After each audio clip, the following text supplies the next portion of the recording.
Some call it magic, the things I see. I don't know how happens, but happens to me, happens to me. Oh, whoa, whoa.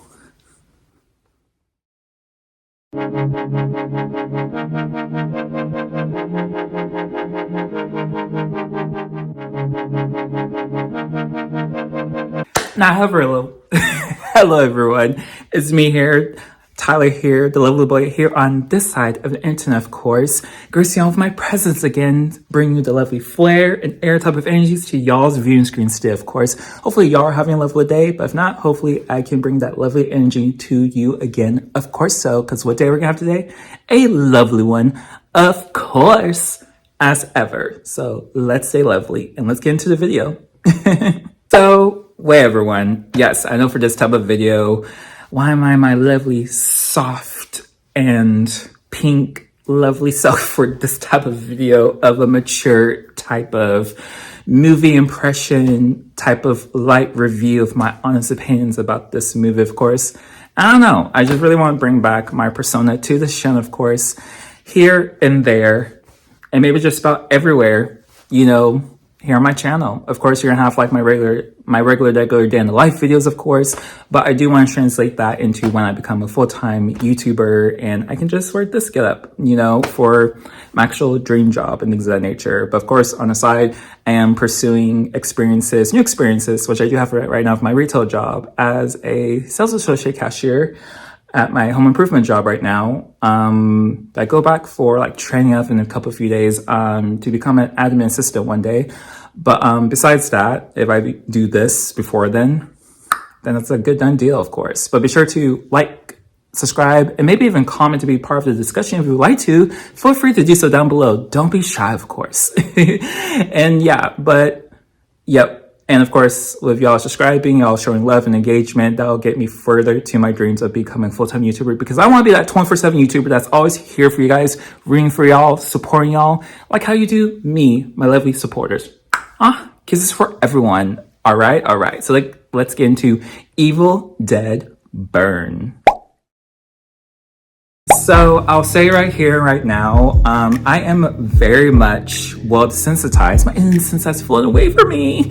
But you may still tell I may have a little bit of that with my youthful energy right here, right now. But anyways, yeah, like I'm very much desensitized to brutality, violence here and there. And honestly, seeing through the Hollywood magic of it all being honestly fake, of course. So really, I would want to say just first off, this movie, I want to say it's a lot more tamer. That was my honest first opinion. I saw this movie like 2 times. One was by myself. My babe saw it 2 times. And then he saw it a third time with me, my second time, with his friend, of course.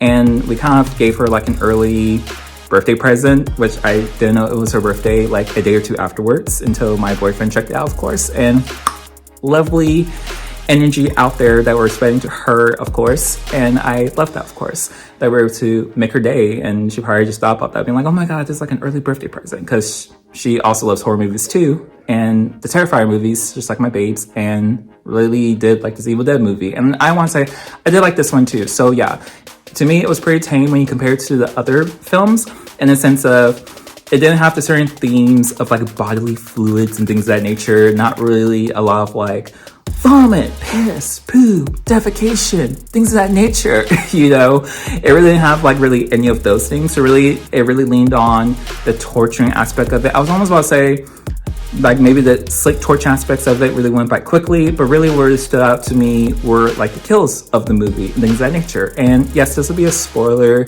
like light review and first impressions of this. So please view the film, of course, before coming back here to see my review, of course.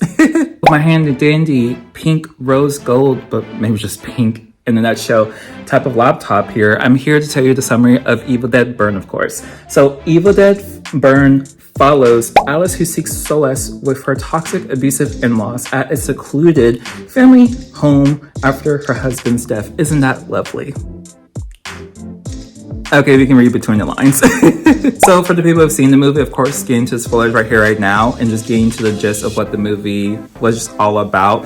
They're very good, like almost like you can say heroic characters, but legit like nice people of the film, aka characters, was mainly Alice, and she is a French gal who was married to her abusive husband, things of that nature. But, you know, her brother-in-law and his girlfriend were the utmost nicest, and they met their timely demise. I feel so sorry for them. I feel like they could have been like the final girls and final boys, three of them, a group, a gang of deadite fighters. Like, they could have been at the end of this movie. It could have been a cool, like, triumphant event where, you know, the brother-in-law could do more research into his grandfather, like one of the other professors with Nobi, because this professor was called Price, that also had a recording, a Panasonic, my Agi recording of him talking about the Book of the Dead that we all know. And maybe for some of us love, you know, for the horror factor of it all, of course, in cinema. But yeah, and probably like write his book, could have like figured out even more, you know, stuff to like fend off against, like if you delve into research, have more ways to fend off against the Deadites. But we don't have movies if he could just figure everything out. And honestly, his, you know, wife, I want to say is Tia, and I want to say for the brother-in-law, his name was Joseph. And honestly, I feel so sorry for Tia, and her kill was the ultimate, like, very brutal kill, I feel like, of the movie. Of course, there was a lot of violence into it, but it was more so of a lot of choreography violence where people get hit in the face, they get bashed against walls a couple of times, but honestly, not really bruises you can really, like, see for itself and things of that nature underneath their clothing and things of that nature. They're just getting roughhoused around, like you can almost see it as like horseplay in a sense, for the Deadites, honestly speaking. You know, I feel like the Deadites were really fun and things of that nature in this movie. For the people who did turn into Deadites, and of course for the spoiler review, it was Edgar, Susan, which was the abusive husband, Will's and Joseph's parents, you know, mom being Susan, dad being Edgar, and of course Polly being the grandmother.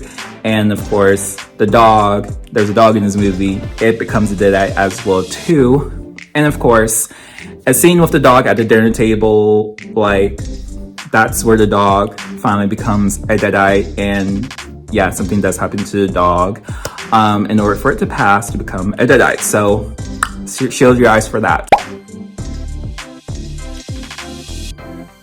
So I'll say it's brutal in that sense too. Like, that was like one of like the first brutalities that you see in the film, of course, for people who've watched the film. And of course, Tia's was the second one that was pretty brutal, because honestly, Joseph just leaving her like that and not really growing like a backbone, you know. But again, it's like those fight or flight situations. And, you know, I always look this up sometimes in the sense of like, how would you be fending off against like a killer? Like, and honestly for us, it's not really innate in us to like really like jab someone with all of our might, unless you have like a history of like dealing with someone who's abusive, especially physically, and you fought back, or you're just like done and you will fight back anyone who's ever abusive or will try to like hurt you physically and things of that nature.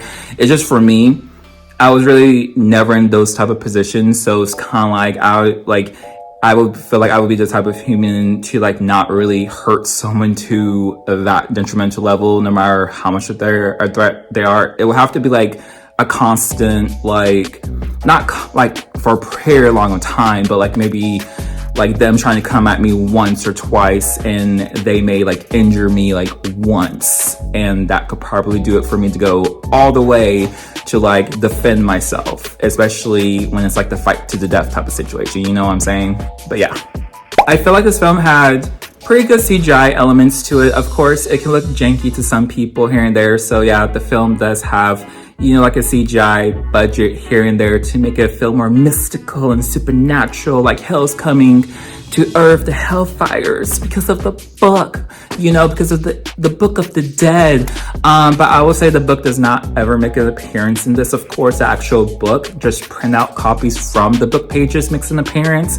And, you know, what really causes everything is the girl Jessica from Evil Dead Rise makes an appearance in this sequel film, basically to Rise, because she comes back.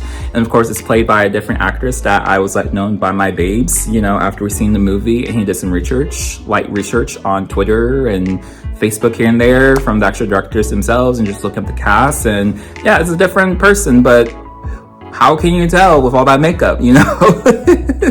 But all in all, I took this as a story based and maybe like a little bit of like lore sampling based type of film, of course.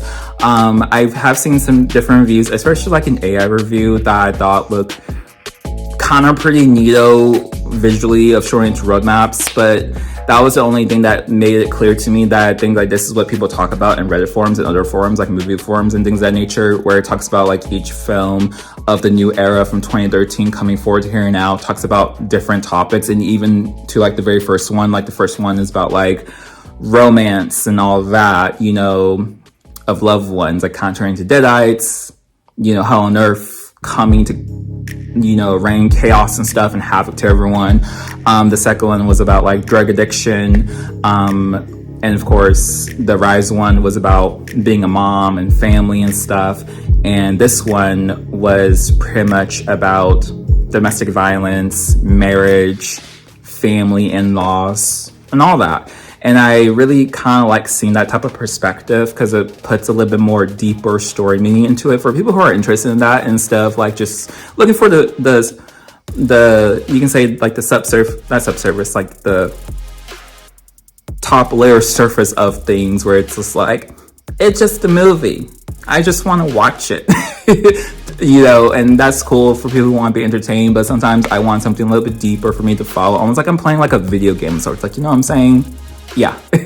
So it's cool to have something a little bit deeper than that, and it did have emotional pulls at me towards the end, have me tear up a little bit with Alice trying to come to terms with defending herself against her abuser, who has gained all this power within him. But of course, you can honestly say like this isn't really him per se, but of course, like a lot of people say in their reviews, like these people, like her in-laws and stuff, have become a more exaggerated versions of who they truly are as toxic people. Except for me, I really do believe, you know, like Joseph and Tia weren't really toxic in any type of way per se, but of course their insecurities got brought out with the Deadites just looking at each people and was like, yeah, Joseph, you're a coward. Because that was like a great big thing with his character. He's just a very passive person, submissive person who doesn't really, you know, take one step forward to like do what's right and to like save people and to put his physical body into action to like do something, you know, when the time comes, especially if it's a life or death situation. He's definitely in peril of the damsel in distress. But like, yeah, man, but I guess that's pretty much really it. I think I really, for like, if there's ever any next iteration after Evil Dead Wrath, of course, that's gonna be coming out as a prequel. If y'all didn't know, it's a prequel. Yes, in the 70s. Probably has something to do with the wise man that was told in this Evil Dead Burn movie of a little bit of the lore. Put maybe meet a young Professor Nobi or Price and stuff, you know, going back to characters that we heard of, we may have seen a little bit of in like the beginning films, and we get to delve into them a bit more, or into like a new type of storyline of sorts, like, you know what I'm saying? And yeah, like I want to say for like, if there were like next iteration films after Wrath, I actually want like the Evil Dead, you know, Darkness TV show, like in a sense, I really want there to be like a pact of characters who are fighting against the Deadites. They're like we're just done. Like we want to rid the world of Deadites, and we want to stop this madness from ever happening again. And we're gonna do that because I really love that within the Evil Dead TV show, where Ash put a pact together with Kelly and Pablo, and they were just like, we're gonna be the next successor to Ash, and we're gonna stop this ish from ever happening again. So it'd be pretty cool, you know, I guess you say, if Alice takes up that mantle, since she does have the dagger that actually like defeats all the demons and like cleanses the bodies and souls of the people that got taken over by the demons per se. you know, unless their souls are still taken to hell by the Deadites and still being tortured and things of that nature, you know, who's to say?